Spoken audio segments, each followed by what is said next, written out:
Hello, welcome to my GCSE Statistics video. Today we're going to do the Edexcel higher tier paper from June 2012. As always, your first page has all the key statistical formulas that you will need in the paper. Question 1. The table gives information about the reasons given for authorised, that means it's been permitted, it's been allowed, and unauthorised, not allowed, absences from school of girls and boys in the UK. Over here to the right, I'll just highlight for you, we've got boys in the first column and then girls in the second column. And the third column is the total percent. The table is about percent of absent sessions due to, and then the reasons are listed. For each listed reason, there's going to be a percent for boys, percent for the girls, total percent. So that is how we're reading the table. The first section is all about authorised absences that have been allowed by the school. So the headmaster or headmistress has said, yep, I'm going to let you have that time off school for whatever reason, such as study leave or if you're ill. And if we look here, for example, just to show you how we're reading it, this is in the girls column and it's for religious observance. Okay, and that is 1.14%. So, let's see what we're going to be asked about this table. The second half is unauthorised, which hasn't been permitted by school. So if you went away on holiday and the school didn't want you to, for example, write down the main reason given for authorised absence. So we're in the top half of the table, and if we're looking at the main reason, it doesn't say girls or boys, so it's going to be total. So in the third column, and we just literally want the highest number. Now I know the 79 is the highest number, but that is in bold as the total. So anything above there. And you can see the highest is 55.3%, and the reason here is illness. So illness is the answer for your first question. And we're going to write that in now. Illness. Main reason for unauthorised absence. So that's in the second half of the table when it's not been allowed for school. And we want to look at the non-bold figures in the third column for the total people. And the biggest is 13.64, which refers to other unauthorised circumstances. Okay, so quite a vague one, something that wasn't listed. Other unauthorised circumstance.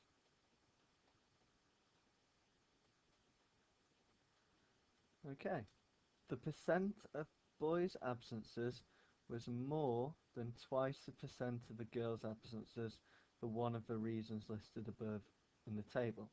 Which reason? Okay, keyword here is more than twice. Okay, so we're looking for something that is double, more than double the other for the boys. Okay, so if we look in the boys column here, we want this number to be more than double this number here, and we're going to just move down until we see one. Now 54 is not double 56, so that's not our answer. Next one, 5.61 is not double 6.32, so no good. 1.25 is not double 1.14, no good, no good, no good, no good, no good. Now look here. If you double 1.29, you can do it on your calculator, 2 times 1.29, you get 2.58.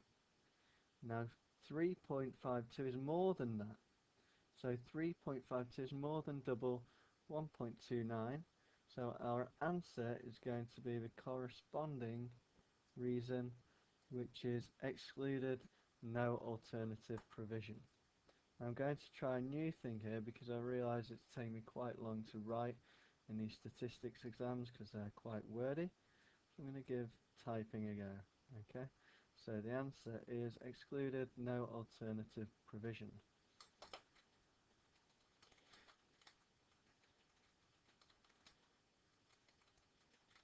Okay, it's a bit faster for you. Question 2. Archaeologists divided a field into 36 squares of equal size. The number of Roman roof tiles found in each square is shown below. So here we've got the field. I'm just doing the outline for you. Got the field here.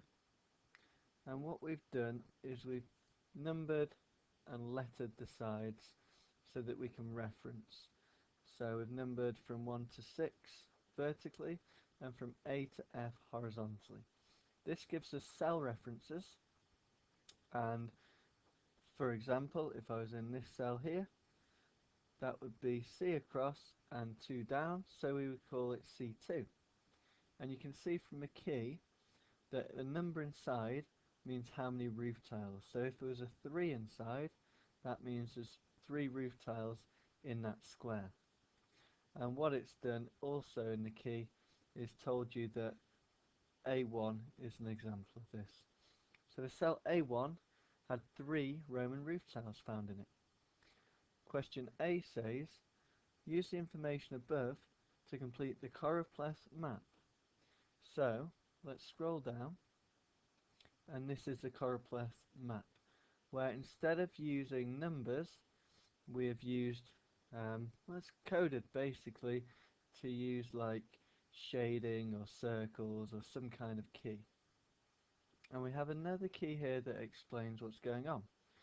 If in the middle of your cell there's a circle, that means that that cell contains less than 5. So it could be 0, 1, 2, 3, 4, but not 5. The next one tells you that it's between 5 and 8. If it's shaded in this way horizontally, if it's cross-hatched, it's between 9 and 15 tiles, and if it's fully shaded in, between 16 and 24 tiles. So let's just look at an example. In the cell D2, if we look above, D2 has got 14 tiles in. So if we look up 14 in the key, it is between 9 and 15, so it should be hashed. And we can see that yes, it is hashed, so the key is fine. And then you could check every single one and it would be the same result. Okay, so what we want to do is fill in the rest of the diagram, and we're in the 3rd row. So if we look at the 3rd row of our data, the first number that we've got to put in using the key is a 1. So we look 1 up in the key, and 1 is less than 5, so we are going to be using the circle in the middle. Done.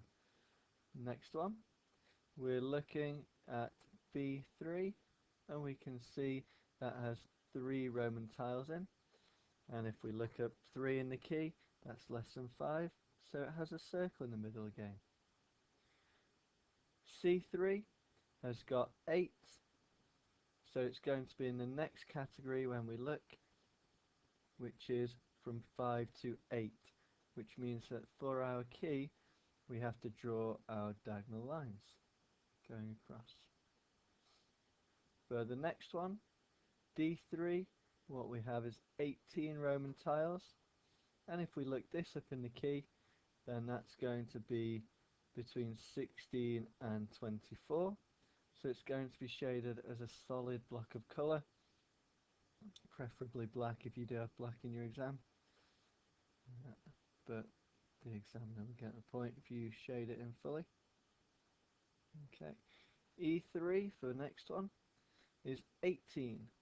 18 is also between 16 and 24, so it's in the same category, so it's going to be shaded again. I'm going to try and save myself a little bit of time by just copying and pasting, because it takes me a while to shade on here. F3 is 4 tiles, so if we scroll down we can see 4 is less than 5, so it's a circle again in the middle. Nice and easy to do. So that's the 2 marks for finishing off the diagram. If we scroll down, it says use the choropleth graph to describe the area in which they found the greatest number of roof tiles.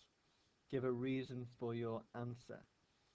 Okay, so if you look at the key, this is your lowest number of tiles, this is your next lowest, and then we've got higher and higher as they're more shaded. Okay, and you can see every time that you've got just a circle, that's a low number of tiles. Could be as low as 0, but it's definitely less than 5. So all those that I've just shaded in yellow are quite low. If we look in the top area, can you see that these are quite shaded and quite dark? And actually it's the only area in the whole of the field that we have these dark patches.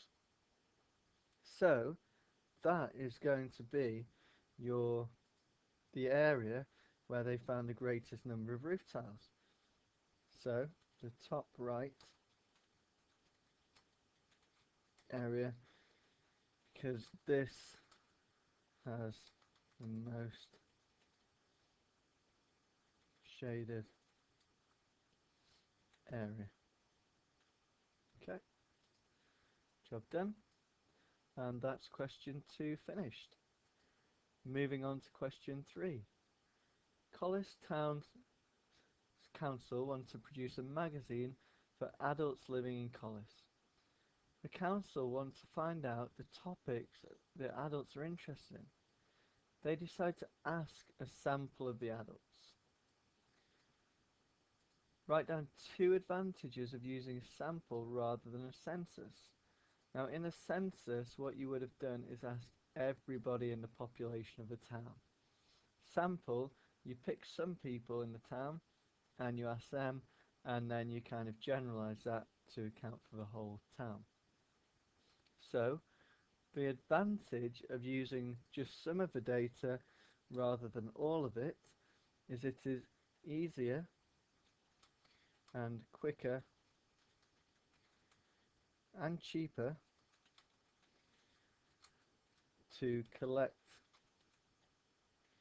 the data for a sample.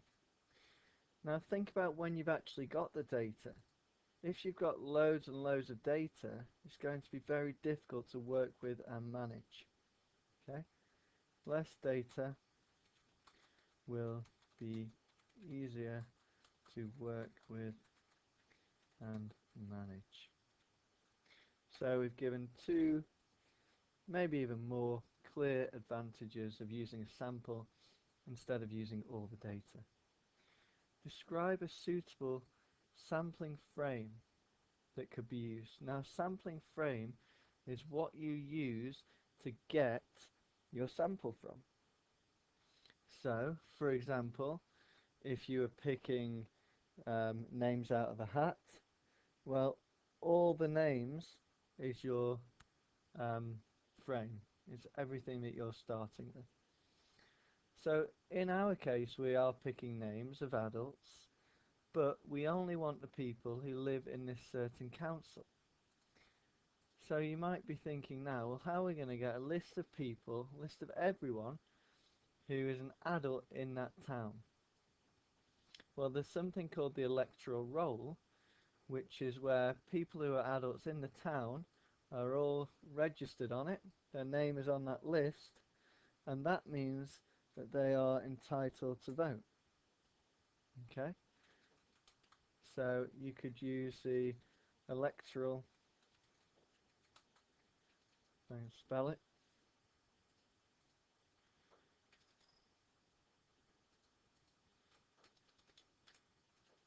electoral roll, which is a list of all the adults in the town, a list of all the people that can vote. Okay. The council sends a questionnaire to all the adults living in North Street. Now we don't know anything about North Street, but you can assume that it is a street, and hopefully a street inside Collis Town. Now discuss whether or not this would be a good sample. Okay, So imagine that a town that you want to know everyone's opinion in that town, and all you do is you go to one certain street and you ask those people. Well, it could be biased because you have only asked people on one street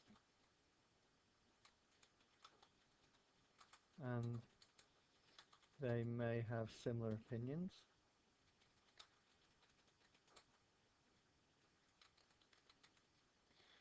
But also, it's not a large enough sample if you're only asking one street. So it's not representative. Okay. That's that part done. Part D. Here are two questions on the questionnaire. Explain what is wrong with each question. I. It is a good idea to have an article on recycling, isn't it?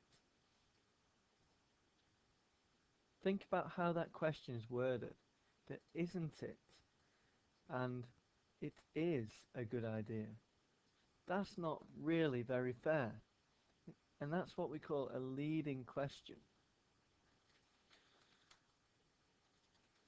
which is going to make it biased. Leading question means that you're leading the person you're asking into giving the answer that you want. It is a good idea to have an article on recycling, isn't it? You're more likely to say yes to that than you are to say no, which means it's not a good survey question, which is supposed to be fair and actually find out people's opinion. Part 2. How much would you be willing to pay for a Collis magazine? 0. Up to £1, £1 to £2, £2 or more. Well, the key problem on this one is, what if you were going to answer £2, you wouldn't know which box to tick? So we have boxes overlap, and more specifically, two options for £2, which isn't good because you could either tick this one or this one. It should be separate. Moving on to question 4. Table shows information from a 2008 survey about the ages of women having their first child. And we're using A to stand for age in years. Frequency, remember, stands for how many. So for example, just pick a random one. This row shows that there are 27 people between the ages of 25 and 30 years old that had their first child during those ages. Okay, so that's how we read this table. Part A. Complete the cumulative frequency table below. Now cumulative means that we're adding up as we go along. So if we're talking about how many people had their first child between 16 and 20, then that's easy because it already tells us 7. But if you notice below, it says, how about between 16 and 25? So we're starting at 16 here and we're going up to 25. Well, if you want to know everyone between 60 and 25, you can add up all the ones between 60 and 20 and the ones between 20 and 25. So what we're going to do is we're going to add up 7 and 19. So for each time you add the next one on. Okay, so we're adding on 19 to 7 and we're going to get 26. So let's write that one in. Next one, let me guess, it's going to be 16 to 30.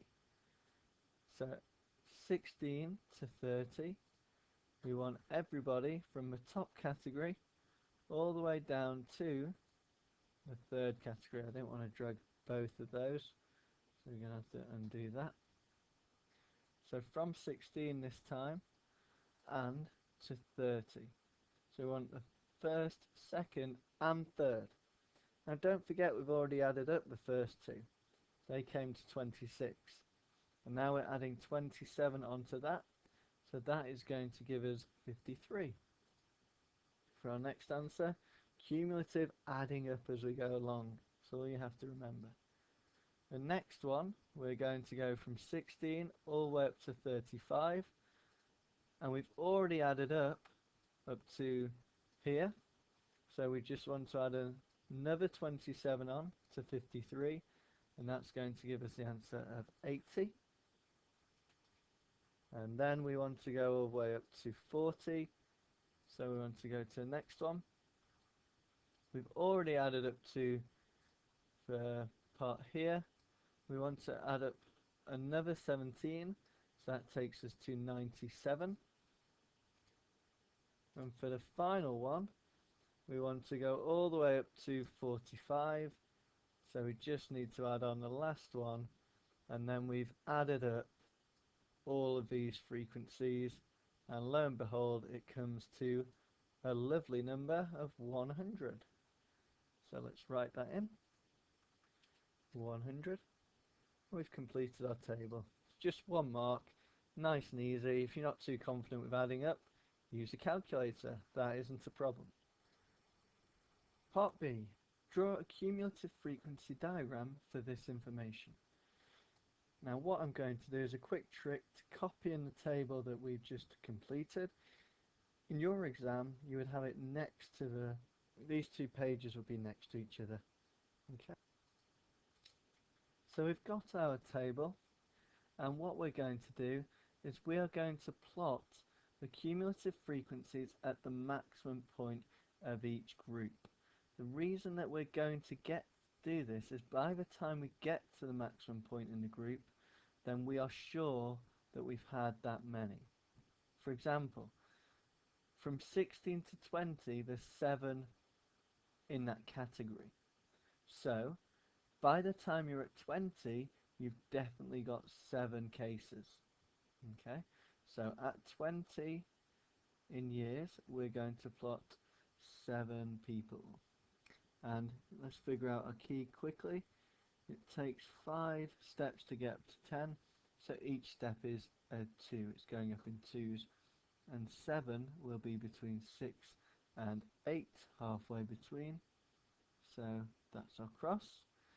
The next one, by the time we get to 25, well, we've said that we've counted 26 in total. So at 25, we've definitely counted 26, 22, 24, 26. By the time we get to 30, we've definitely counted 53. So from 30, we count 53, between 52 and 54. By the time we get to 35, we've definitely counted 80. You're getting the idea. Yeah. By the time we get to 40, we've definitely counted 97. So that goes between 96 and 98. And by the time we get to 45, we've counted all 100 of our women. So 45, 100. Now the challenge is to draw a nice smooth curve that goes through the center of every single one of those crosses.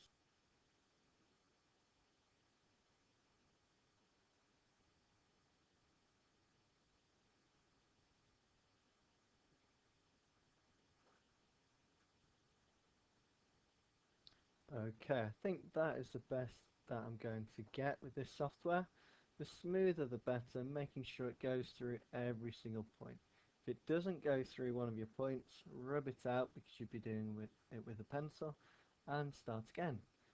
Part C, use your cumulative frequency diagram to find an estimate for the median age. Now remember what median stands for. Median is your middle number. Okay. Now we know that we've got 100 numbers, 100 pieces of data. So out of those 100 pieces, 50 is going to be bang in the middle. So if we find the corresponding age to 50, then that is going to give us our median. So we go across from 50 to our graph, and we go down, and that is at 29.5 years, because 29 years is here, and that's bang in the middle of 29 and 30, which is 29 and a half. So your estimate is 29.5 years. Okay. In 1990, the median age for women having their first child was 25. Using this information and your answer to C, what can you say about the age for women having their first child? Well, what can you say about 25 and 29? 29.5 is bigger than 25. And where is our data from? What year? Our data is from 2008. So you can say that from 1990 to 2008, the median age for having their first child has increased.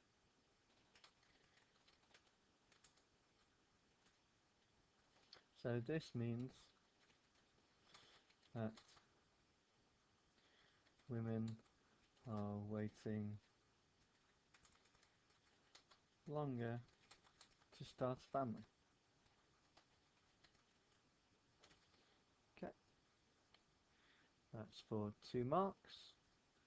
Question 5. There are 16 children at a party.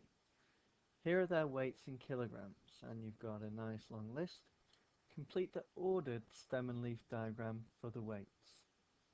Okay, and if we scroll down, we can see that there's already a bit of a diagram waiting for you to use with a lovely key. So it's already done half of the work for you. It tells you that a number, then a line, then another number means a line stands for a decimal point. So 16 line 3 stands for 16.3. So we're going to steal this idea of our stem and leaf diagram, and we're going to do a rough one, but instead of being ordered, we're going to do it unordered first, just to make sure that we count every single number, because we're going to tick it off as we go along. And then once we've done that, we'll put them in order for the real one. So this bit here is just rough work. So our first number is 14.8. So 14 line 8 means 14.8 with our key. Next one 18.5. Next one 15.1. Next one 15.4. So we've got our first number on the 15, so we need a comma for our new one. So that means 15.1 and 15.4. Next one 15.8. Next one 17.3. Next one 16.4. Next one 16.7. Next one 16.7 again. Next one 14.9. Next one 17.0. You still need to put the 0 in so it gets counted as a number. Next one 17.1. Then 16.3. Then 16.9. Then 17.5. Then 16.5. Okay, so we know, because we ticked them off one at a time as we went along, that this diagram here has got all the numbers ready, and now we just need to order each line for our ordered diagram. 8, 9 is already ordered for you, which is nice. 1, 4, 8 is already ordered for you as well, very good. 4, 7, 7, 3, 9, 5 is not, so you need the smallest first, and we'll do a little tick for that. And then going up in size order, 3, 4, 5, 7, 7, 9. I'll tick those off. 3015, so it goes 0135, and then the final one is just 18.5, so 18 line 5. 2 marks done. We've got our ordered diagram. Part B, find the median weight. So this word median coming up again, which means the middle number. Now usually you have all your numbers listed in a line, and if you do it my way, you cross one off from each side one at a time until you get to the middle, and then that's your median. Now we've basically got it in a line, but we've split the line up and put them one on top of each other. Can you see that already in order? So it's basically this line, then this line, then this line, etc. So you can kind of imagine them all in one big long line. That's what I do. So let's do our same technique. Now we're not going to cross them off completely, we still want to be able to read what's there. So maybe we just do a little cross here, okay? So the examiner can read your writing still. Okay. Can you notice that from the back end we're going backwards this way?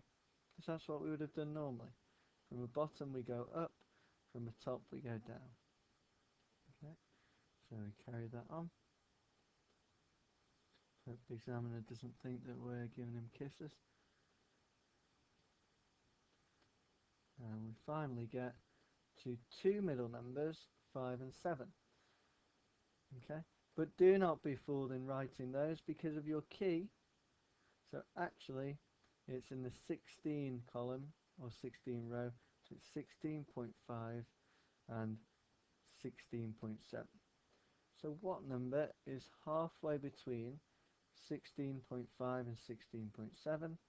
Well, that's going to be 16.6. So 16.6 is your middle number. Now we're looking at a different average, the mean, and we want the mean weight. Mean means add them all up, divide by how many there are. So, how many are there? Well, 1, 2, 3, 4, 5, 6, 7, 8 columns and 2 rows. 8 times 2 is 16. So, when we divide by how many there are, we'll use the divide line. We're going to be dividing by 16. Now we want to add up all our numbers. The easiest way to do that is with a calculator from your original data. So that you don't get bored of me reading them all out. I'm not going to read them all out, but I'll start you off. 14.8 plus 18.5 plus 15.1, going through the data, keep going, putting them in your calculator.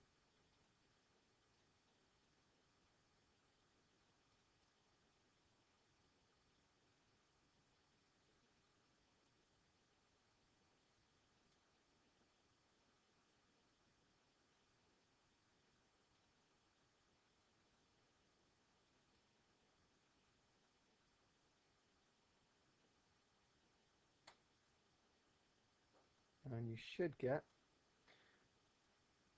262.9. So that is all your numbers added up, 262.9. You divide it by how many there are, so you press divide by 16, and you should get 16.43125. Or we can say 16.43 to 2 decimal places. Okay, and again it's in kilograms.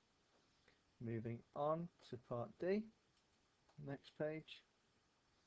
Another child arrives at the party. They must have been late. This child weighs 16.6 kilograms. Use words to describe the effect this will have on part I, the median. Well, what was the median before? Let's have a look. The median before was 16.6. And can you remember how we found that? It was in the middle of these two numbers. So 16.5 and 16.7. Now imagine if we had an extra bit of data up top of 16.6. That would go into our stem and leaf diagram, and when it's in order we would have a 6 here. So actually, when we were crossing off before, we would have crossed the 5 off and crossed the 7 off. So we would have still been left with 16.6, but getting it a slightly different way. So in words means explain what would happen without actually finding the numbers. We found the numbers to help us, but the median will stay the same. Now let's think about the mean. When you find the mean of numbers, say we start with some simple numbers like 1, 2, 3. Add them up, divide by how many, you get 2. So if our mean's 2, if we added another number that was, say, 100, then what's going to happen is you're going to get 106 now divided by 4, and that would give you 26.5 as your new mean. What do you think would happen if you added another number of 1 instead? Then you would get 7 divided by 4. Remember, we're dividing by 4 now because there's more of them. And you get 1.75. And what do you think would happen if you added the number 2 in again? Well, actually it would stay the same. You can test it out. You'd add them up and you would get 8 divided by 4 and get 2. So as a rule, if you add on a number that's lower than your mean, then it's going to make your mean smaller. If you add on a new number that's bigger than your mean, you're going to make the mean bigger. And our mean from our last calculation was 16.43. So let's think. 16.6 that's being added is greater than that. So the mean will increase. The mean will increase. And we know that just from the argument we just did, and we don't even need to figure out the number. Okay. One child is picked at random from the children now at the party. Think about this now at the party. It started off as a party of 16 people, and then the other person came, so it's now out of 17 people, 17 children. Work out the probability that the child weighs less than 16. So it's out of 17 because there's 17 of them. Now we just want to know how many are less than 16 to get the probability. Well, remember this diagram at the start with stem and leaf? If you've got anyone up in the 18 point something, that's way above. 17 point something, way above. If you're in the 16 point something, even if it was 16.0, the smallest one, it's still bigger than 16. So actually the only values that are smaller than 16 are the ones in the 15s and the ones in the 14s. So how many of them have we got? 1, 2, 3, 4, 5. So that means our answer for the probability is going to be 5 out of 17. You can put it in your calculator if you want a decimal instead. 5 divided by 17 is going to give you 0.294 to 3 decimal places. It's up to you. I would probably leave it as a fraction because it's more accurate. This one is less accurate because it's been rounded. Moving on. Question 6. A government statistician plans to do a survey on unemployment. He is going to compare the number of months of male unemployment with the number of months of female unemployment. Write down a hypothesis that he can use. I've talked about hypothesis before. Hypothesis is a prediction that you think is going to happen that you can test. Okay? So my hypothesis might be, I think it's going to rain between 10 o'clock and 11 o'clock tomorrow night. It's a good hypothesis because it can be tested. You can figure out tomorrow if it's rained between 10 and 11 o'clock. But by the way, you better specify area, whereabouts you're talking about as well. But that's just one example of a prediction. The statistician wants to predict about unemployment, males compared to females. So let's say there's no one right answer on this, because it could be that you think that males are going to be unemployed more, or it could be you think females are going to be unemployed more. I'm going to say, doesn't matter, but the number of months of male unemployment is greater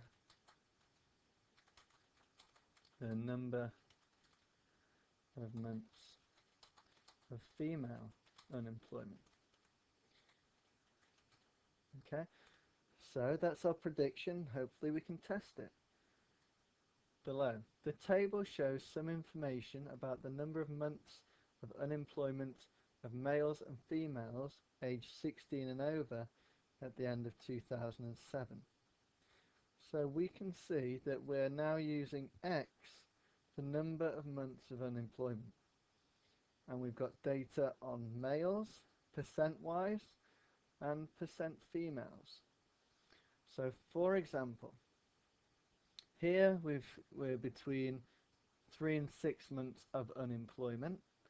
For males, there were 19% of them tested that were unemployed for that long, and for females, there were 20% of females were unemployed for that long. Okay, so what are we going to have to do with this information? Let's have a look. Use the information in the table to complete the composite bar chart. So composite bar chart is a bar chart where it's piled up on top of each other. The male data has been done for us. The female we are going to have to fill in ourselves. Okay, so we're going to need this table, so I'm going to have to do my trick again. I've copied in the table from the previous page. In your exam, hopefully they would be next to each other, so it would be nice and clear what was going on. Unfortunately, I had to paste over some of the percentages, so let me remind you what should have been in these gaps. Here, here, here, here. Well, I've written over 0% at the start, 10% here, 20 and 30, just in case we need to use them. Now, if we try and understand what's going on this chart, then we need to use the key. So this line, horizontal line, is for unemployment months X less than 3 months. And this is how many males as a percent were in that category. So can you see that counting up from 30, it goes 30, the scale is up in 2's by the way, 32, 33. Does that number ring a bell? Yes, because it's 33%. So this is where the bar has come from. Okay, so 33% of males less than 3 months is shown by those horizontal lines. Let me colour code a bit more for you. We'll look at the next category. So these vertical lines going up, you might think, if you weren't used to these diagrams, wait a minute, that's going up to 52. What's going on? Because it's only 19 there. Well, I'll tell you what's going on. It's 19 high. And you're counting from 33.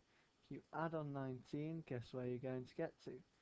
52. Okay? So that's how it works in terms of stacking it on top of each other. The next category, between 52, we'll think about where we're going to get up to, because we want to be adding on 15%, so this should be going up 15, so we should be doing 52 add 15 to take us to 67, and guess what, that's where we are, 60, 62, 4, 6, 67. Okay, and let's colour code the key as well. I think colour makes things much more clear than these lines everywhere, personally. Okay, between 12 and 24, we're in this category. And we're going from 67, and we're going up 14, and that is going to take us to 81, which it does. And that's that colour. Okay, so hopefully I've explained to you how we draw these graphs, and now we're going to have a go with the female ones ourselves. So let's have a go. Below 3 months for female, what we have is 44%. So instead of going up to 33, we're going up to 40, 42, 44. Do it on both sides, and then use your ruler to draw it in. Okay, I'm going to try and use my line tool to get this effect, although it's probably easier for you on paper to just get your line and draw across with a ruler. Just taking a bit of a while, to be honest. You get the point. I'm going to do it yellow anyway, which, as I've said, makes it much clearer. Okay, done. So let's highlight that in yellow. All that area, that's a big percent of female that were only unemployed from 0 to 3 months, which isn't long at all.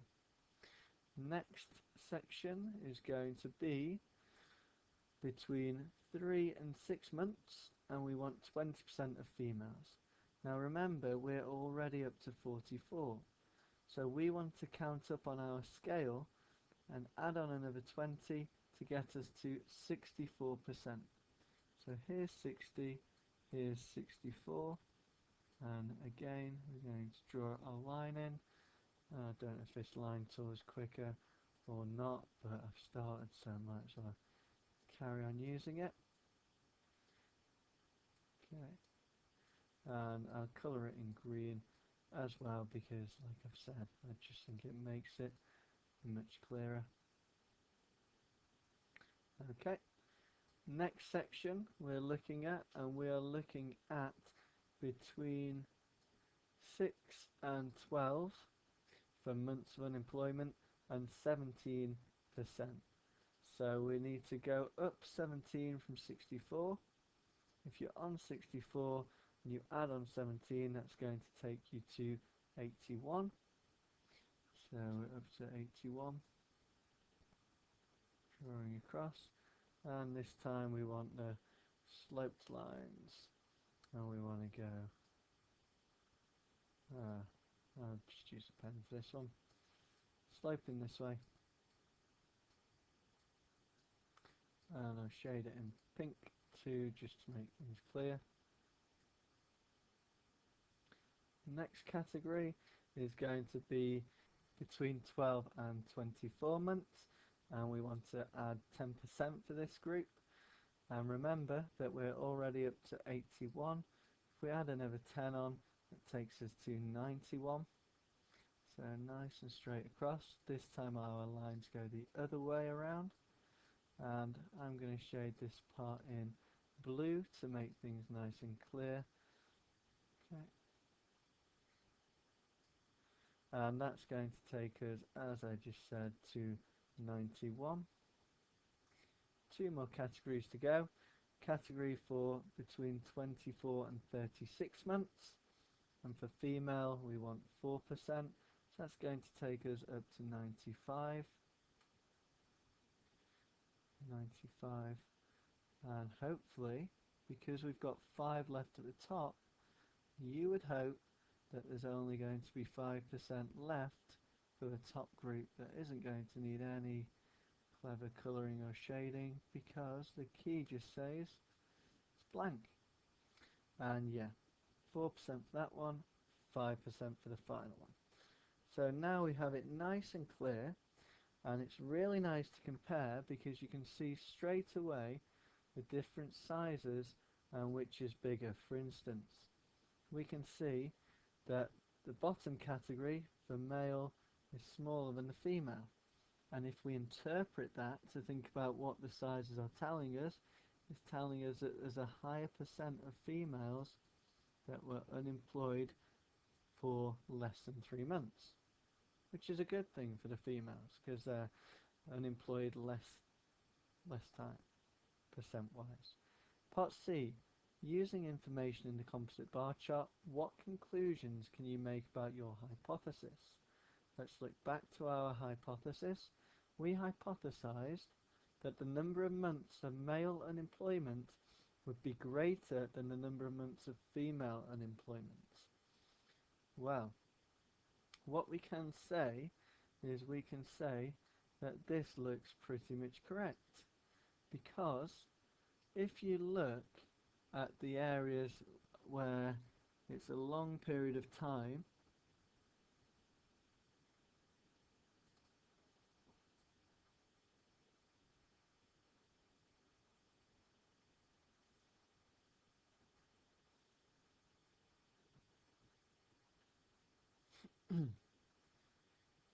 using the composite bar chart, what conclusions can you make about your hypothesis? Give a reason for your answer. So let's look back at our hypothesis. We hypothesized that the number of months of male unemployment would be greater than the number of months of female unemployment. So we thought that the males would be unemployed for longer in terms of months. Let's see what the bar chart tells us. Well, remember we said that yellow was being unemployed for a short amount of time. Up at the top we have being unemployed for a longer amount of time. And if you look at these blank sections, it's very, very clear that the males are unemployed for longer periods of months. So if we look back at the data table, that's 14% compared to 5%. So let's write that in Word. The hypothesis seems to be correct. We can see that of males unemployed for longer periods was more than the percent of females. And we might want to give an example of 7. A random sample was taken of 10 women tennis players. The table shows data about each player. So we've got the player's name, the country, and the speed of the serve in miles per hour, and their position in the world. Okay, so their rank basically. Part A. Choose one of the words above to describe each of the following. So part I, country, II, speed of serve, and III, position in the world. Now the key ones to know about are quantitative and qualitative. Now quantitative, think about the quant word at the front. It should hopefully remind you of the word quantity. I'll do it and highlight it because it's got the same word in, quant. So quantity and quantitative. So quantity is to do with actual numbers. Okay, let's write that down as well. If you've got actual numbers in your data, that's quantitative data. If you don't have actual numbers, then that's qualitative data. So examples of things that don't have numbers might be colour. The colour of someone's car, for example. You're not going to put a number on that. Well, you might do in certain car factories, but in general, when you're talking about it and collecting the data, you would ask what colour someone's car is. They might say blue, black, white, whatever. Okay, they're not numbers that you're getting. So for country, it's definitely not a number that you're going to be giving, so it's qualitative data. So let's write that one down. For part 2, speed of serve in miles per hour is going to be a number, so it's quantitative. And position in the world, so the rank, is also going to be a number, so that is also going to be quantitative. Okay, so 3 marks just for knowing basically 2 definitions there. Part C. Part B. Which data is continuous? Now continuous means that you're on a scale. So anytime that you see a number scale and you're reading something off and you're thinking about where it's going to be, that is continuous data that can take any value between a range. So it might be when you weigh yourself, it might be when you measure your height, something like that. So which data from the table is from a scale? Now position in the world is just going to be a number from 1 up to however far. So it can only be whole numbers and we call that discrete data. Speed of serve in theory can take any value depending on how accurately you measure it. And if you were above GCSE, you might start having some arguments about, well, if it's rounded, surely it should be discrete. But for now, do not worry about that. It's on a scale, the speed of your serve, so we are going to say it's continuous. So the answer is speed of serve. You could have, I don't know, 121.782 miles per hour, for example. And that gives you an idea of continuous. Part C. Work out Spearman's rank correlation coefficient between the speed of serve and the position in world tennis. You may use the blank columns in the table to help with your calculations. So we've got the player names, speed of serve. We now have a new column for rank for speed of serve, which is just ranked the previous column.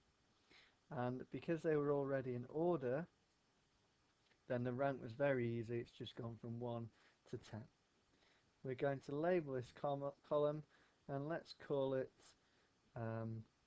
rank for speed, so RS. Position in the world, well, it's kind of already in a rank, but can you see that we've not got every player in the world? So there's some people, like world number 2, that we don't include. Now our rank needs to have no numbers missed out. So rank for position, we need to make it 1 to 10, just the same as rank for the speed of serve. So our rank position, number 1 will still be number 1. However, what you'll find is that as some are missed out, like number 2 was missed out, and out the data we're using, the second lowest number, so can be second place now, was number 3 in the world, if that makes sense. So all we're doing is ranking these numbers in order. Now the reason I'm doing it from lowest to smallest is because I've interpreted that for a rank it's better to be a lower number, so I'm going to follow what was done in the data. So first 1, second 3, third 5, fourth 7, fifth, what's next after 7, 20, sixth 44, 7th 49, 8th 62, 9th 77, and 10th 87. Okay, so we've ranked those now. The next column we're going to need is called D for difference, and it's going to be the difference of one rank minus the difference of the other rank. Doesn't matter which way round, as long as you're consistent and do the same column, take the same column each time. So I'm going to do this one minus this one. So looking at the ranks, it's going to be 1 minus 1 is 0, 2 minus 7 is minus 5, 3 minus 4 is minus 1, 4 minus 5 is minus 1, 5 minus 10 is minus 5, 6 minus 9 is minus 3, 7 minus 2 is 5, 8 minus 3 is 5, 9 minus 8 is 1, 10 minus 6 is 4. Now can you see that some are negatives and some are positives? I've talked about this before, and what we're going to be doing is adding these up and wanting to think about the difference, how far the ranks are apart. if we start adding up the negatives and the positives, they might cancel each other out. So we do a little maths trick, which is squaring to make them all positive. Because when you times a number by itself, it's always going to be positive, even if it starts as a negative. 0 squared, 0 times 0 is 0. Minus 5 squared is the same as 5 squared, it's 25. Minus 1 squared is 1 squared, which is 1, which is 1. 5 squared, we don't need the minuses, remember, 25. 3 squared, 9. 5 squared, 25. 25. 1 squared is 1. 4 squared, 16. Now, it's probably at this point that you're thinking, what was the formula again? So what I'm going to do is show you the formula page, because you've got no excuse for not knowing it when it's given to you in the exam.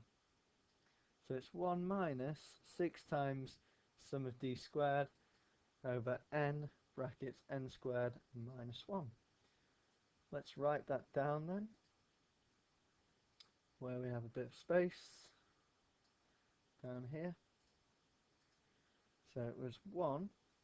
Now the 1 is separate, so you can do that nice and big to remind yourself. And it's 6 sigma d squared, which means add up your d squareds, n squared minus 1. So sigma d squared is going to be adding up the green column. So on your calculator you can do that. 0 at 25, add 1, add 1, add 25, add 9, add 25, add 25, add 1, add 16. I know you might be able to do this in your head, however, it's just much safer to do it on a calculator. Now we're going to do, I'm going to highlight the bits that we're substituting, this bit and this bit. Now we know what n is. N is the number of data pieces that we have. So in our case, 1, 2, 3, 4, 5, 6, 7, 8, 9, 10. But remember, we're ranking them, so we already know there's 10. So n is 10. So we get 1 minus 6 times by 128 over 10 times by 10 squared minus 1. I'm just colour coding so you can see what I'm substituting in and where. Now let's put this in our calculator and see what we get.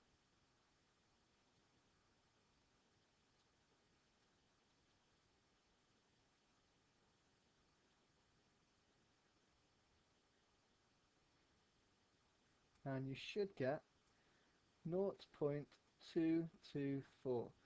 with the 24 reoccurring, which means it goes 24, 24, 24 forever. You wouldn't need to write that green bit. But we don't want to give a recurring decimal, so let's round to 3 decimal places. 0.224, 3 decimal places. Okay, now remember that Spearman ranks gives you an answer of correlation between 0, minus 1 and 1. This side is positive correlation, this side is negative. If you round 0, no correlation. Part D. Describe and interpret your answer to part C. So that little sketch of a scale that I just drew, our 0.224 would fit on around here. So we're relatively close to 0. So if you wanted to, you could say no correlation because it's relatively close to 0. However, I'm thinking that it's positive and it's not really close to 0. So I'm going to say that there is slight positive correlation. But now I'm going to have to explain what that means because it says to interpret your answer. So if we think back to what we're talking about, we're talking about the speed of serve and how it relates to your position in the world. Now if it related perfectly that if you had a really fast speed, then you were really high in your world ranking, then that would mean that the faster your speed of serve, the higher your position is in the world ranking for perfect positive correlation. Because it's only slight, we can just say that the faster the serve, or there is some evidence that the faster the serve, the higher the position or rank in world tennis. Okay. Double N in tennis. Done. Moving on. Question 8. The head teacher wants to change the school starting time. She wants school to start half an hour earlier. She wants to find out what the students think about the change. She's going to ask a sample of students instead of using a census. Describe 2 disadvantages of using a census. So very similar to the question we had before, but this time it's 2 disadvantages of taking all the data. Okay, so taking all the data, a census would be hard to manage and more expensive and time consuming, and also having a lot of data would be difficult,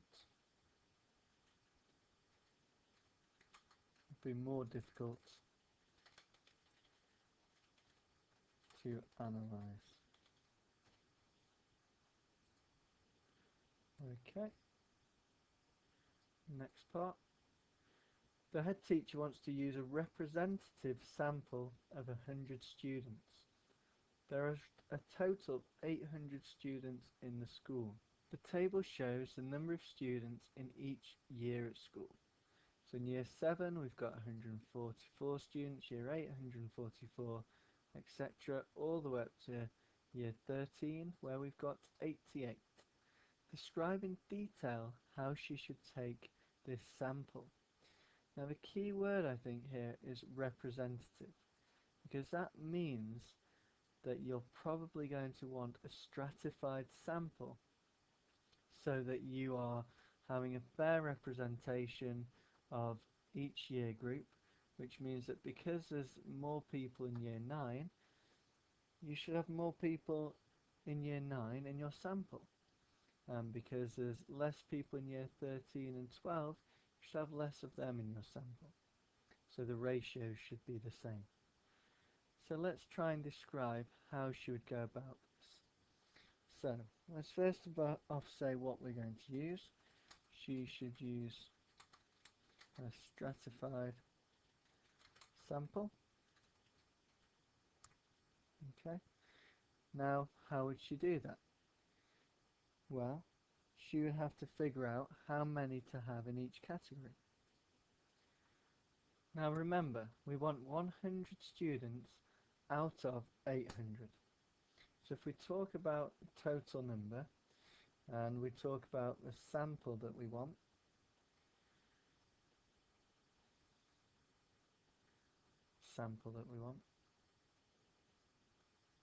well, if in total we've got 800, in our sample we want 100. Now look at what we've done to get from 800 to 100. We have divided by 8. So if we do that to every category, then that's going to tell us how many to have in each. So 144 divided by 8 is going to give us 18. So there's 18 year 7s in our sample, 18 year 8. 152 divided by 8 is going to give us 19. 96 divided by 8 is going to give us 12. 80 divided by 8 is going to give us 10, and 88 divided by 10 is going to give 11. If you add up these red numbers, you will get 100. Okay, so we can write down how many of each to have. Have 18 in year 7, 18 in year 8, 19 in year 9, 12 in year 10, 12 in year 11, and notice how convenient it is that they all divide by 8 as well. 10 in year 12, 11 in year 13. Okay, so that there is a fair representation of the complete population. Okay, so let's describe, because it says in detail, let's describe how this is going to happen. She should number all students from 1 to 800 and randomly select numbers to choose the required number of students in each year group. Okay, so I think we've explained that clearly and in quite enough detail. Question 9. A sample was taken of 100 people who had an accident when driving a car. The table gives some information about the ages of these people. So we can see here that we're using X to represent age, and we have for the first category X between 60 and 20. So for example, this first category will represent anyone who's between 16 and 20 years old, and the less than sign means that it doesn't include people who are 20, just less than 20. The next group has got the equals next to 20, so this includes people who are 20 or more and less than 25. So as usual, we have frequency, which tells us how many are in each class, and this looks like it's going to be leading on to a histogram because we've got the class width, which tells you how wide the bar is going to be. And as we talked about last time, in a histogram, it's like a bar chart, but the area of the bar represents how many you have. Okay, so if we use F for frequency, this is how wide it is here, class width CW. And frequency density, we just use FD. So to get the frequency, you do base times height, aka class width times frequency density. If you remember that little diagram, that's really going to help you in your exam. So FD times class width. Okay, so what's this question going to get us to do then? A, complete the table. So we want to know, using this, how wide each of her classes are. Now we know that there's 15 in total. So the width is just from 20 to 25, which is 5 wide. Next one, 25 to 35, that's 10 wide. Next one, 35 to 45 is 10 wide. If you're not sure how I'm getting this, 45 minus 35, or you might just know there's a gap of 10. Next one is 10 again. Next one is 10 again. And the last one is 20. So we have all the different widths. I'll show you a diagram for the first one, but then the rest we'll do in our head. So the frequency is 15, which is the area, We know it's 5 wide, so the question is, what is the missing number to get 15? 5 times something to give 15, the missing number is 3. So how did we do that? We did 15 divided by 5. So you can do a little divide there. You can see in the above example that works too. So 20 divided by 10 is going to give us 2. 18 divided by 10 is going to give us 1.8 with decimal point. 17 divided by 10, 1.7. 11 divided by 10, 1.1. 7 divided by 20 is going to be 0.35, and you can check that by doing it on your calculator.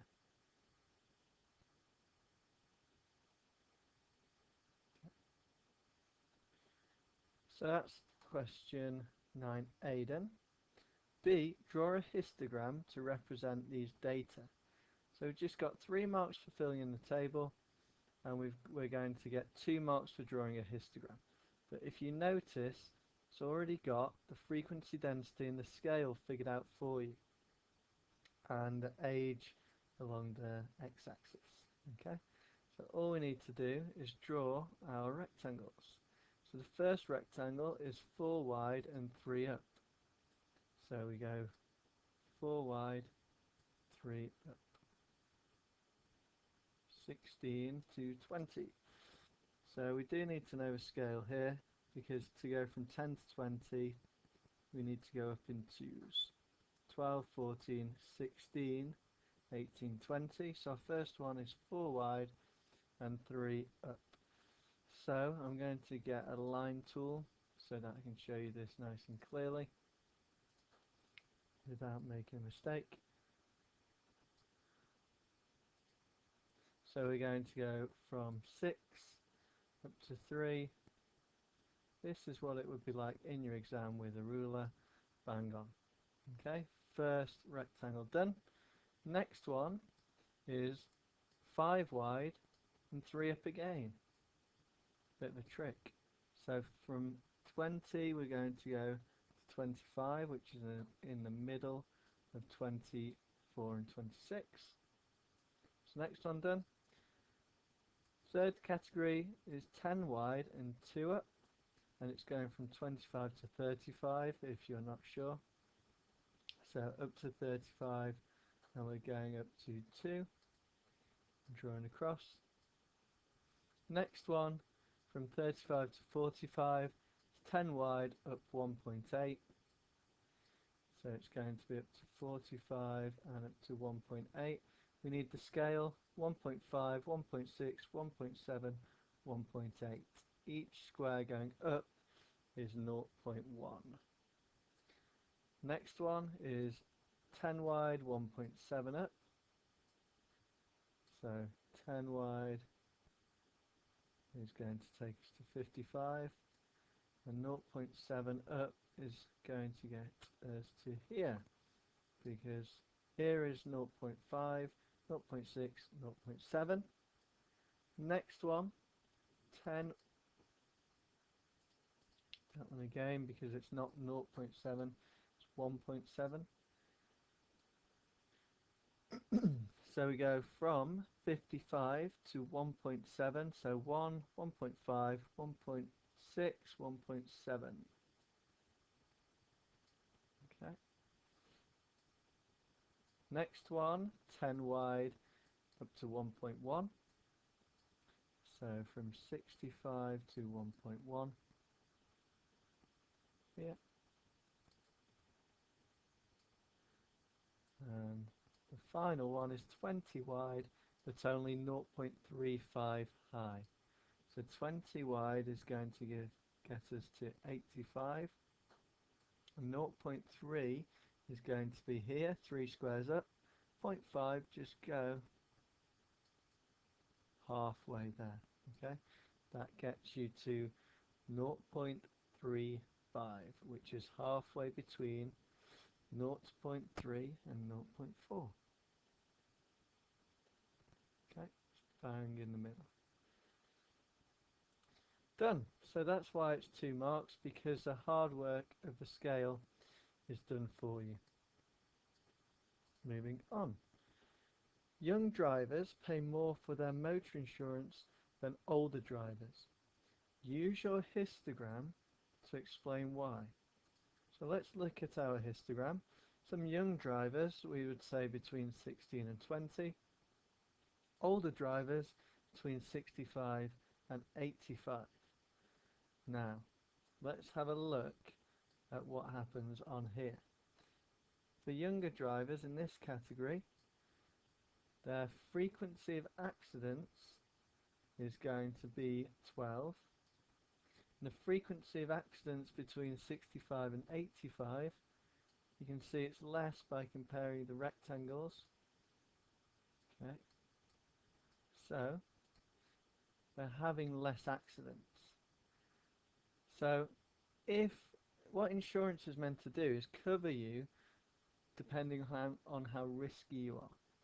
So if you're likely to have accidents, then it's likely that the insurance company has to pay out money to cover the costs of the damage from your accidents.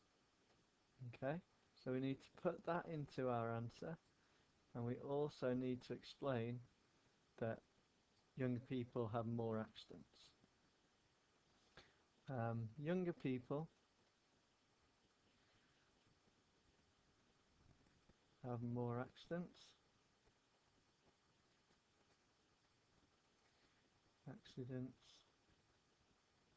And we can show the evidence that we've got in our sample. We saw that for younger drivers between 16 and 20, 12 accidents. Okay, ages between 16 and 20 and 12 accidents, and ages 65 to 85 had, look how many?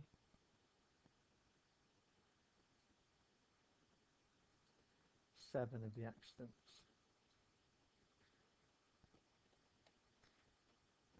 And this is out of the sample of 100.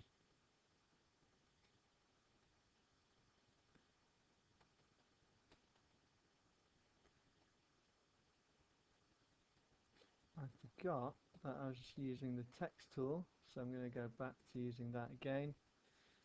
Okay. Gone for one this time, it looks a bit more like my handwriting. So we said the insurance companies will charge more if people are likely to have more accidents. So the younger drivers will have to pay more. Okay. And scroll down. Moving on to question 10.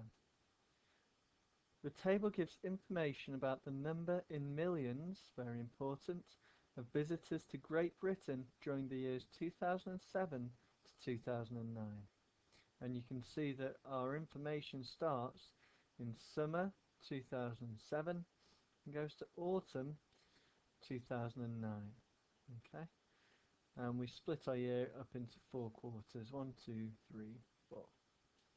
The time series shows this information. Now this next sentence was edited because it was incorrect in the exam. So what would have happened is the invigilators at the start of the exam would have read out, please turn to page so and so and change 5 to 4, because the examiners made a mistake when they wrote this paper. So the first 4-point moving average has been plotted on the time series graph, and it's the first 4 because we can see 1, 2, 3, 4 points plotted, not 5. Calculate the last 3 4-point moving averages. So moving averages just means, okay, well look how much data we've got. It's more than 4 numbers, but we're not going to use all of it. All we're going to use is 4 at a time. So the last one, we would use the last 4. So we can do that now. I'll write this one out as a sum, but I won't be writing the others out as a sum because there's too many to do. So, last moving average, 6.2 plus 8.0 plus 8.8 plus 7.0, aka 7. Divide your answer by 4 because there are 4 numbers. So 6.2 on your calculator, and you can type that, I've just written, into your calculator, and you should get 7.5.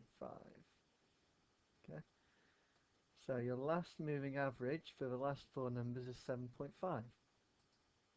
Now if we want the last but one moving average, then we're going to use the 4 numbers that are not including the last one. Okay, these 4. So let's add up all those on our calculator. Or if you're clever, you might think, wait a minute, before this 7 was here, now we've got 7 again from here. So it's going to be the same sum, and hence it's going to be the same answer of 7.5 again. Okay. And the next one, so this time we want 1, 2, 3, 4, and this time I'll do the whole sum again, 9.4, add 7, add 8, add 6.2, add up your 4 numbers, divided by 4 because there are 4 numbers, and you get 7.65 as your answer. 7.65. Next one, move along the bus again.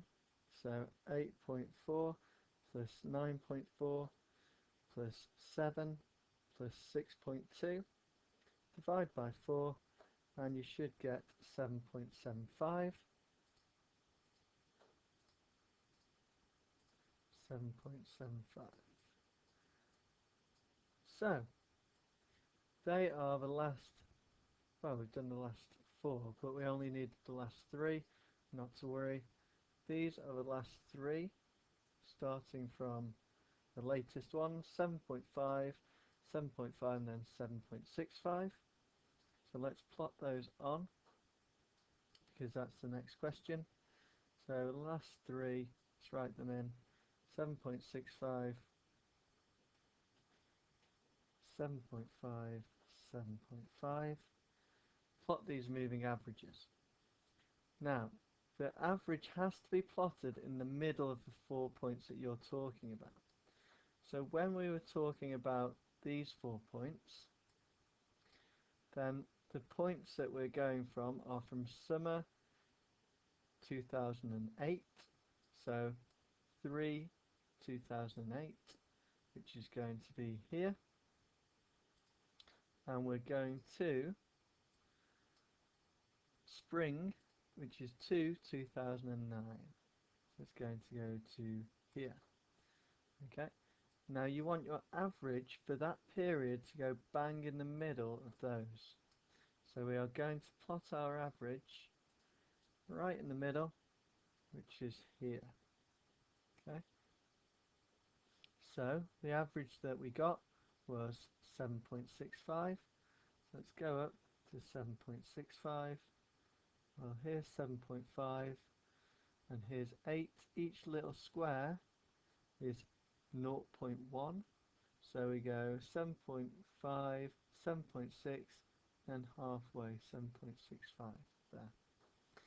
The next moving average is between 4 of 2008 and 3 of 2009. So 4 of 2008 and 3 of 2009. We worked that one out and it was 7.5.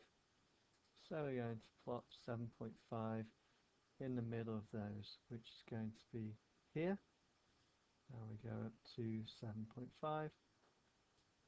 The next one was the same again, if you remember, which was through the whole of 2009 from the first quarter to the fourth one. Bang in the middle is here, and that's where we're going to plot our value, which is 7.5 again. Job done. Next part. Draw a trend line for the moving averages. So, look at the ones that we've drawn on, and look at the highlighted ones. We want a trend line, which is a line of best fit through the middle of these points. Okay. So you would get your ruler out, and you would try and get it bang straight through the middle. Okay, try and have the same number of points above as below. You can try again if it goes wrong at first, and you can try again. If you move your ruler around, a see-through ruler is really helpful until you get it exactly where you want it, and then draw your line. Okay, describe the trend.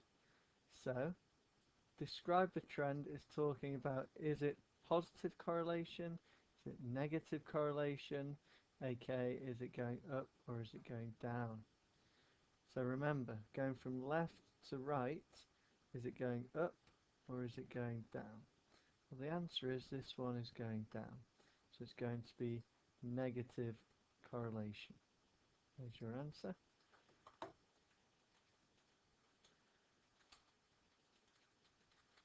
Negative correlation.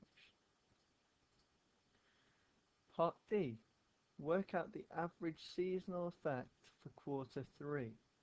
So that means how far away we are from a trend line on average for quarter 3. Okay, so let's look at our quarter 3s now. Graph. Got one here, got one here. We don't know the data point for this. We know the data point for this. So at this point you would have to extend your line further along, and what you're going to have to do is you're going to have to calculate, so for the first 3, how far away your actual point is from the red line, the trend line. Same again for the next one, and same again for the next one. We're going to have to extend that a little bit. So when I say work out how far, we actually need to count up how many squares and know a number. So from here, this is 8.6 using the scale, and up here is 9.6.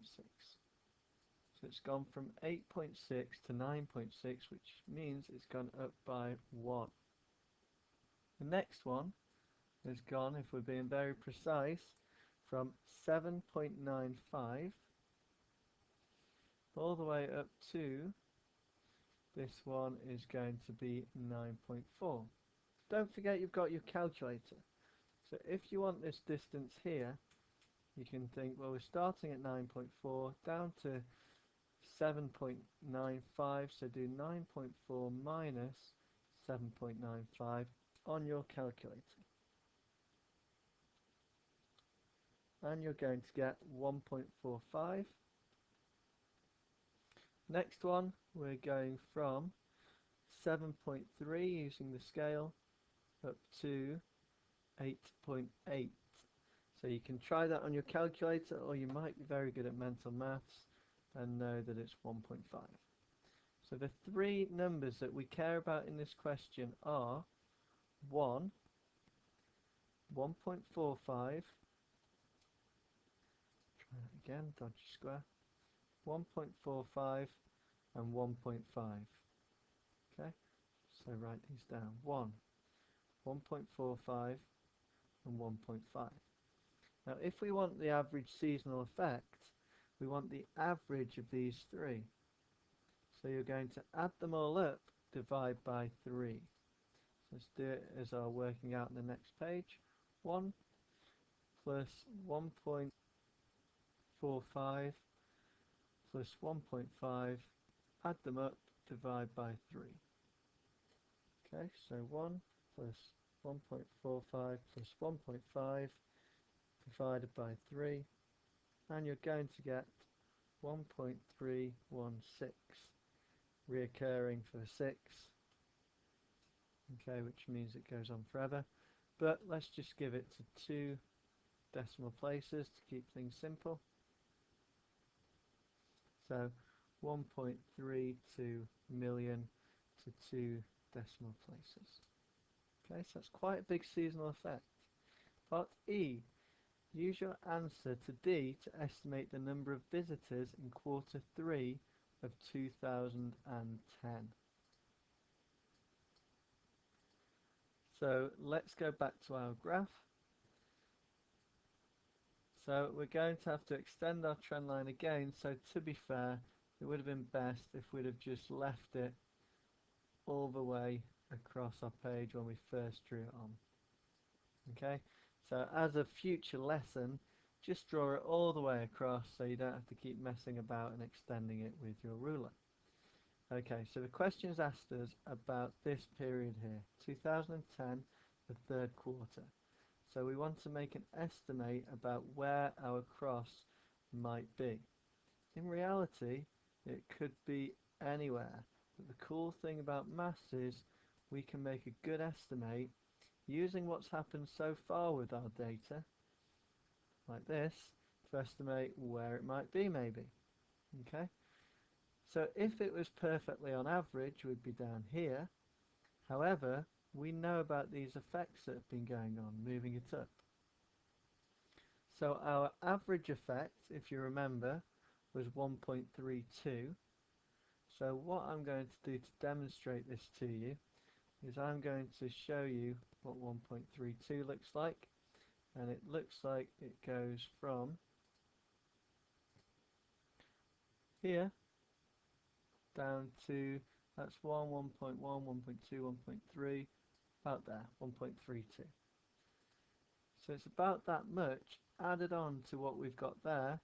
So that is going to be our best estimate for where the cross is going to be. How cool is maths that we can actually guess that when it's such a weird pattern? Anyway, let's do the numbers. So the number that we were up to when we got to here is going to be here, which is 6.6. Then we're going to add on 1.32. Well, you might be thinking, why does 1.32 look bigger than 6.6? It's because we've squished our gap up here. We already had 0 to 5, but we've not drawn in. Okay, that's the reason why. So what we're going to do is 6.6 plus 1.32, and you get 3 marks for doing this. And that gives you 7.92.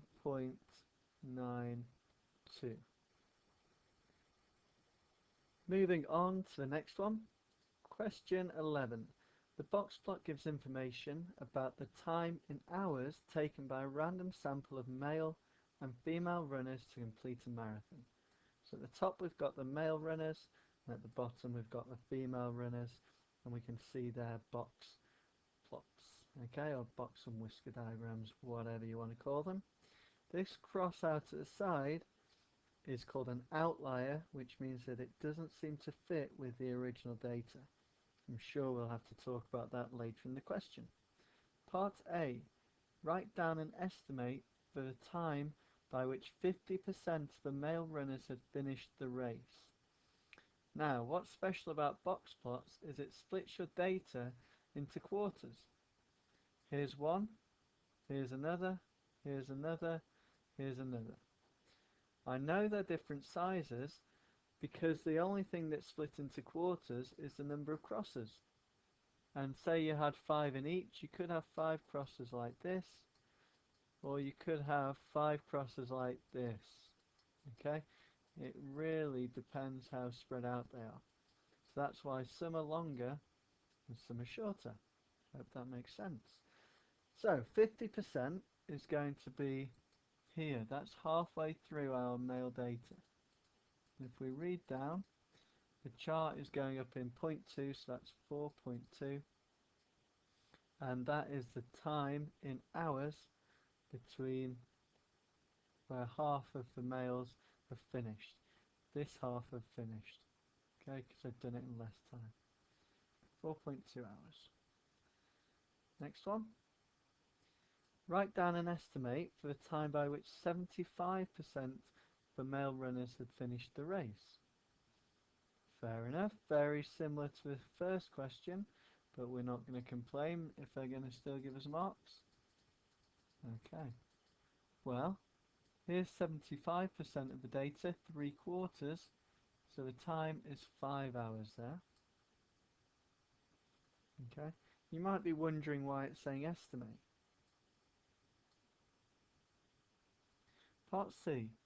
What does the X represent on the female box plot?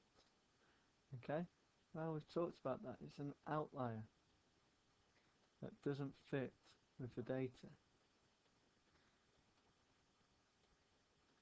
Doesn't seem to fit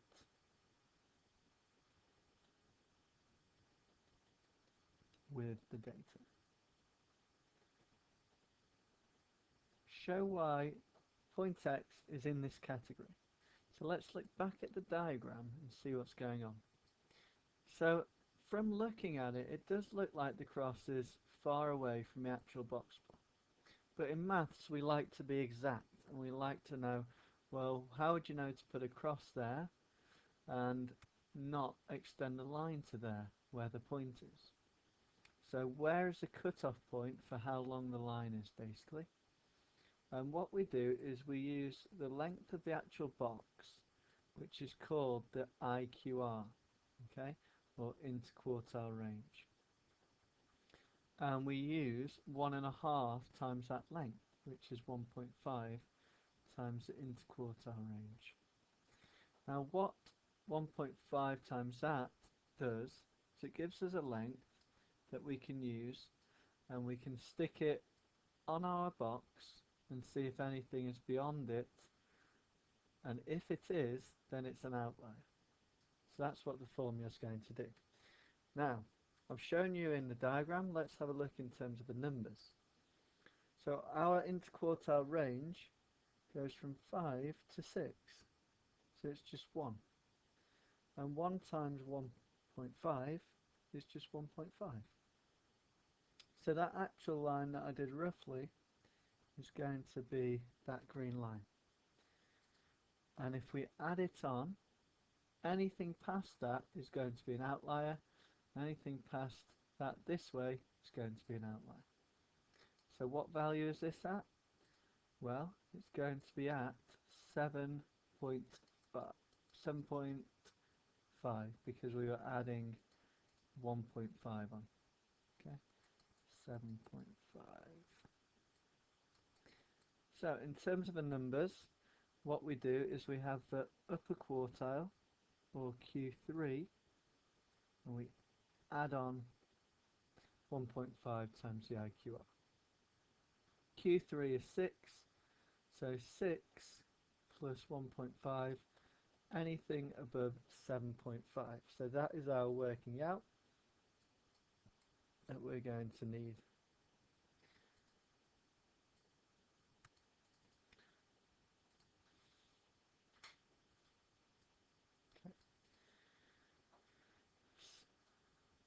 We need to say where cross is.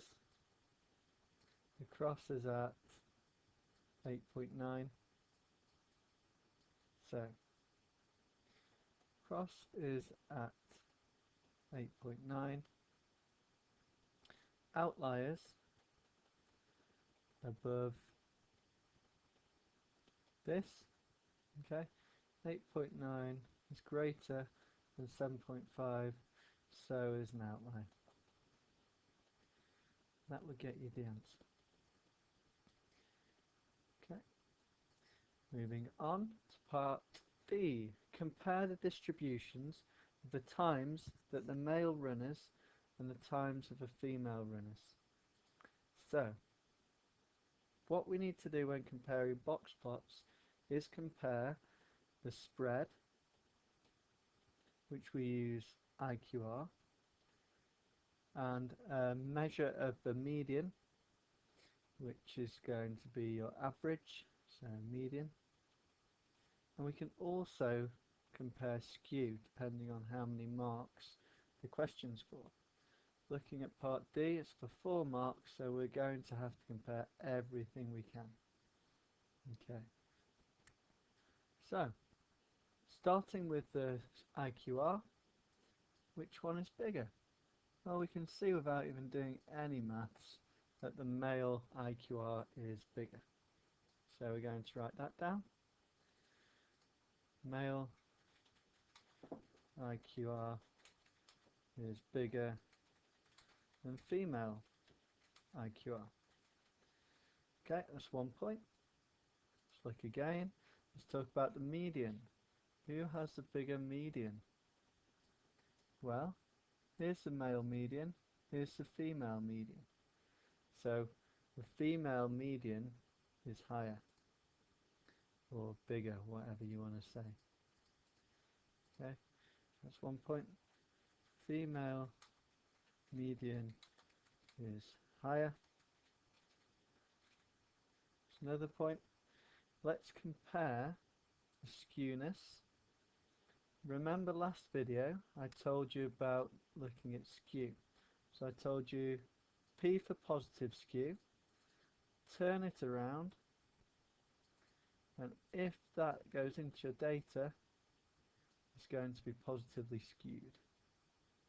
Okay, the bottom one goes in better, and the middle one, to be honest, the male one, looks like it's symmetrical, because it looks like both sides of the box are the same, whereas this one, it looks more like the P shape, having the shorter bit at the curve of the P.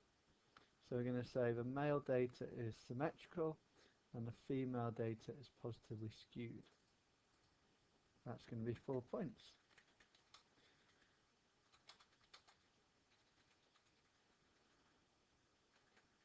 Female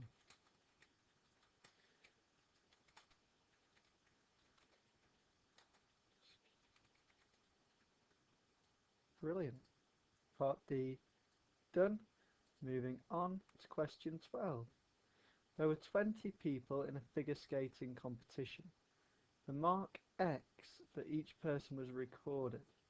Given that sigma X, which means the sum of X, which means all the X values added up, is 280, and sigma X squared, which means you get all your data, you square it all, add them all up, is 4,220.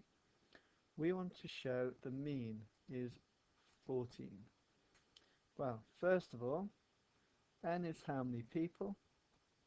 20. Okay, and x, sum of x is 280, and the mean is going to be sum of x divided by n, which is 280 divided by 20, which you can do on your calculator or in your head. It's 14, so you got it right. Part 2, show that the standard deviation of the marks is 3.9 to 1 decimal place. So, take a look back to your formula page, second page in your exam, and you want the standard deviation. We have a couple of options here, so I'm going to bring them across and then we can decide what we use. Right, so I've copied and pasted from the formula page and got the 4 possible formulas for us to use. Now, we already know the number of data points that we've got. We've got 20, and that is our n. So it's either going to be this one or this one. We don't want that because it doesn't have n. It's got sigma f. We don't want that one. Now, look at what else you've got. You've got sigma x squared, so it's a bit like spot the difference. It's this formula, because that's the one that's got sigma x squared in, and sigma x, and you've got them both. Okay, so it's that top formula. So you would write this on your page to show the examiner you know exactly which formula to use. And then we're going to figure out the formula. So in this equation, we're just going to change sigma x to 280 first off. So let's rub out sigma x and put 280. 280. And we're going to change sigma x squared to this, 4,220, because we already have been told what it is. And we're going to change n to 20, because that's how many data points we've got. Once you've done this, it's just a case of being able to use your calculator. Okay, so on your calculator, I want you to press the square root button, looks like this, and you should get the square root, and you should be inside it once you press that. Then I want you to press the fraction button that looks like this. Then I want you to put 4220 over 20. Then I want you to press the across arrow to get out, assuming you've got the same calculator as I do. Press minus, then press brackets, then press this button again to get another fraction, then press 280 divided by 20, close your brackets, and then press the squared button, which on my calculator looks like this. Okay, press equals, and it will probably say square root 15. You want to press SD so that you get it in terms of a decimal. So on my calculator, it's the SD button, looks a bit like that, and we get 3.8729833346.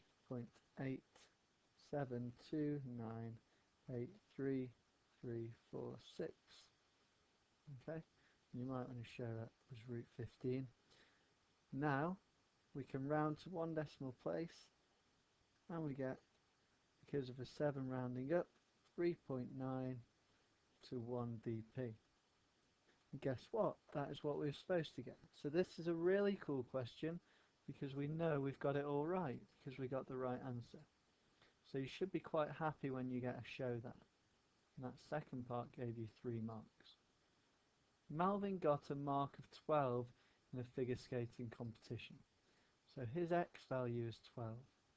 Use your answers from parts AI and AII to find Malvin's standardized score for the figure skating competition. Well, we know from above that the mean score is 14, and the standard deviation we've just said was 3.9. Now standardized, you'll see a lot more when you come to see normal distribution if you ever do A-level maths or beyond. And what it does is it takes any value that you can think of, and you take away the mean, and you divide by the standard deviation, and that gives you a standardized value that you can compare. Now in GCSE you don't need to compare it, but it wants you to work this out. So our X value is 12, so we take our 12, we subtract the mean, which is 14, and we divide by the standard deviation, which is 3.9. You can do it on your calculator, and you get minus 0.512820 reoccurring, and you can round that to 2 decimal places and get minus 0.51 to 2 decimal places. And that's for 3 marks, just for knowing pretty much what standardized means. Next question. Melvin got a standardized score of minus 1.1 in a free skating competition. Did Melvin do better in the figure skating competition or in the free skating competition? Okay, so assuming that higher scores are better, the higher the score, the better you've done. And if you're looking at a good score, you probably want to be getting in the positives. However, Melvin isn't in the positives. He's on minus 1.1 for free skating, and we just worked out that he was on minus 0.5, I think 2, 1. minus 0.51 for the figure skating. So basically he's done better in this one, hasn't he? Because it's a higher score. So that's all you need to write. Melvin did better in figure skating because he got a higher standardized score. Simple as that for your 2 marks. 13. The comparative pie charts give information about the number of people living in 2 national parks. They also show the age groups of the people.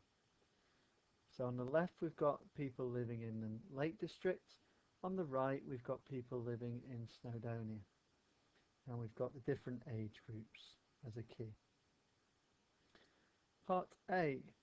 Compare the total number of people living in the Lake District with the total number of people living in Snowdonia. Now the keyword comparative pie charts mean that the area that you are looking at matters. Okay, and if you compare the two, the Lake District area all inside here is bigger than the Snowdonia area all inside here. Okay, so we can say more people live in Lake District because the pie chart has a bigger area. Next part, part B. Let's say, so the largest number of people living in the Lake District is the same age group as the largest number of people living in Snowdonia. So, the largest area in the Lake District to me looks like it's going to be the polka dot one. And the largest area in the Snowdonia one looks like it's going to be this too. Now, if you weren't sure, what you could do is you could get out your protractor, got one on screen here, and you could compare by measuring the angle of each one. Okay, you don't need a perfect answer, a rough idea.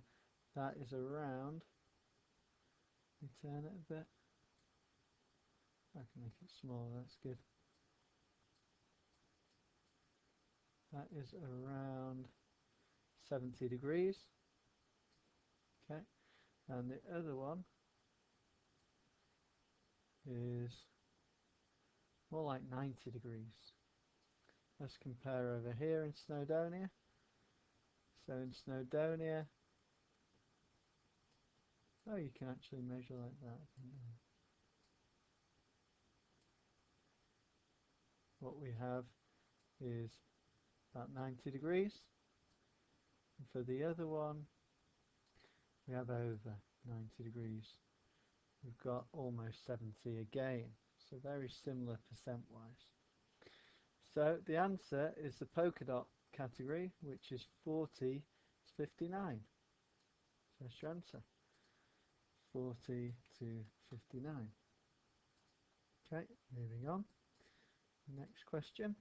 The angles at the centre of the sectors for the 40 to 59 age group are the same on both pie charts. And we measured that and we said they were pretty similar. Describe how the number of people aged 40 to 59 in Lake District compares with the number of people aged 40 to 59 in Snowdonia. Well, from what we've just talked about, that should be relatively straightforward. The area inside this one is larger than the area here. So percent-wise it might be the same, but this place could have, say, I don't know, 200,000 people living here. This one could have, I don't know, 50,000 people living here. Okay? So when you compare numbers, it's actually going to be the same percent, but because the Lake District has a bigger area, it's going to have more people in. So that's what we're going to write. There are more people aged 40 to 59 in the Lake District because the area of the sector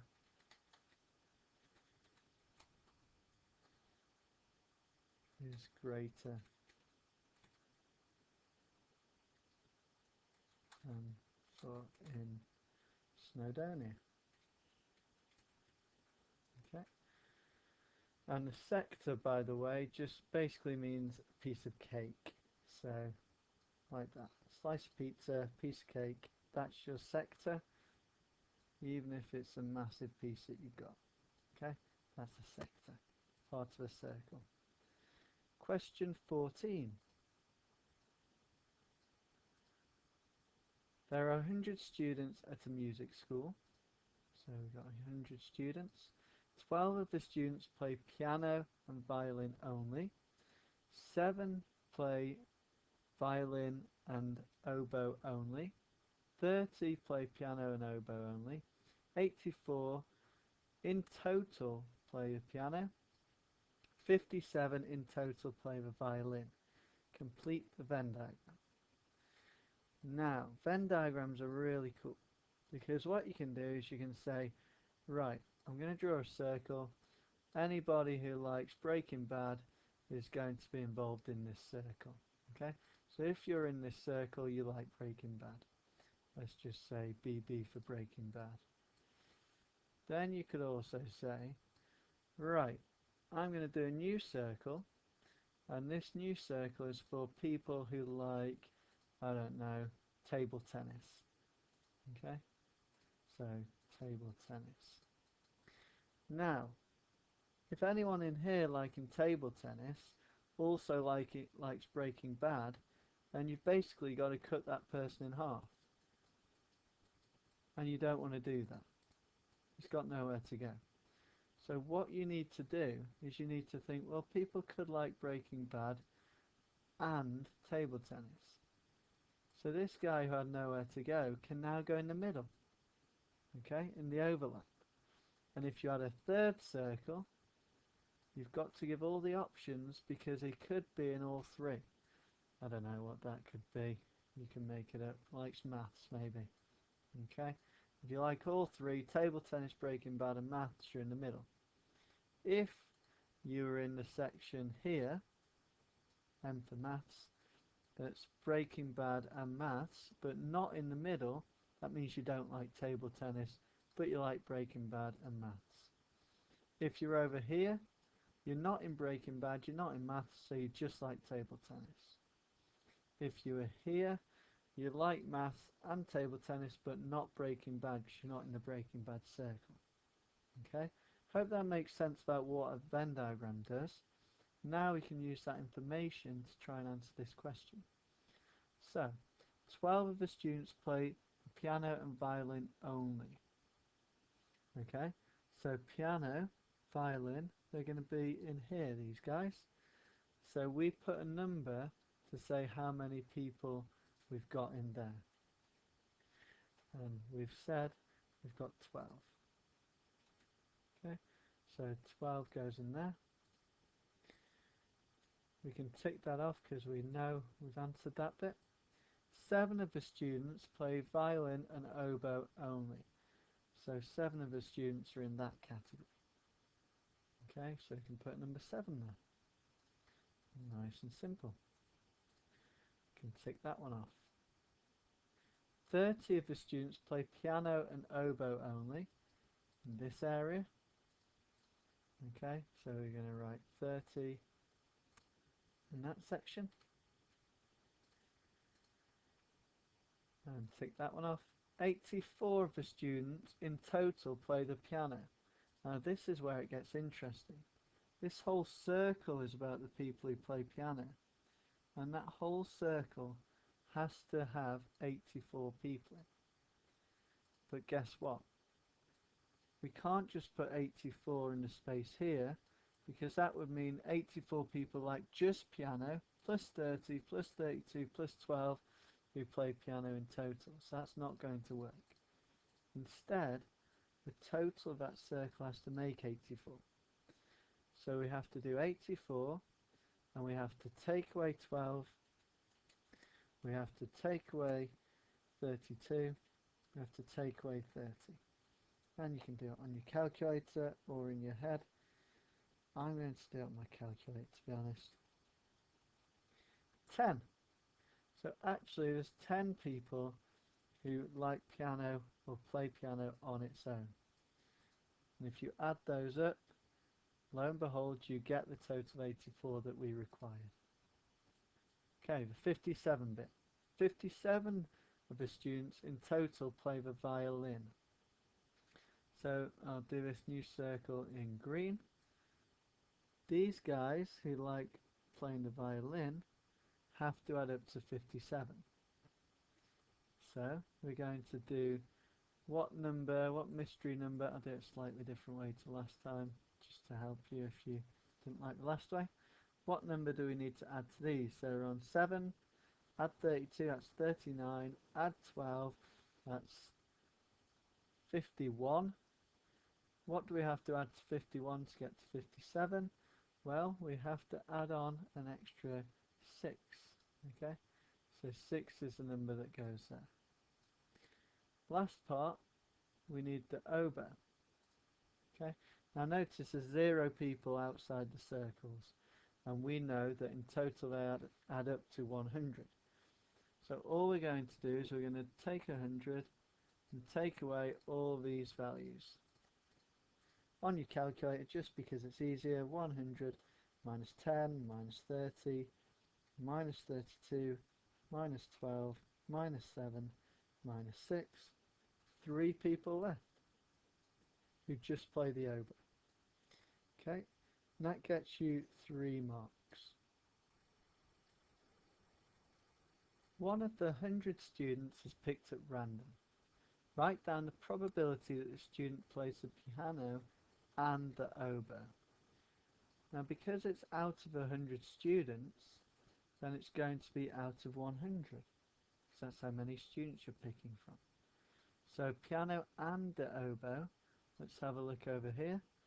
So the section that we're talking about is the section that I'm going to highlight in pink, where oboe and piano overlap. Okay, so we want to know how many students we've got in there. Well, we've got 30 plus 32, which gives you 62. So your answer is 62 out of 100. That can be simplified to give you 31 out of 50, or if you like decimals, you can do that on your calculator and you can get 0.62. Any of those will be fine. Doesn't say simplest form. Okay, next part. Given that the student plays the piano, find the probability that the student also plays the violin. So given that they play the piano, the only guys that we care about are the guys that play the piano. So literally, we only care if they're already in the piano circle. And how many students did we have in the piano circle? We had 84. Okay, so the students we're picking from are just 84 students. So we want the probability that the student also plays a violin. So we don't care about the violin guys over here because they don't even play the piano. We only want the ones that play the piano too, which are these guys. 12 plus 32 gives you 44. So the answer is going to be 44 out of 80, 4, which you can simplify by dividing by 4 to 11 over 21. Or if you do it on your calculator, you get 0.523, 523,809, and we can give it to 2 decimal places, 0.52. Right, that is the end of the test. 100 marks. Okay, hope it was helpful. Good luck in the rest of your revision. Remember to always achieve maths.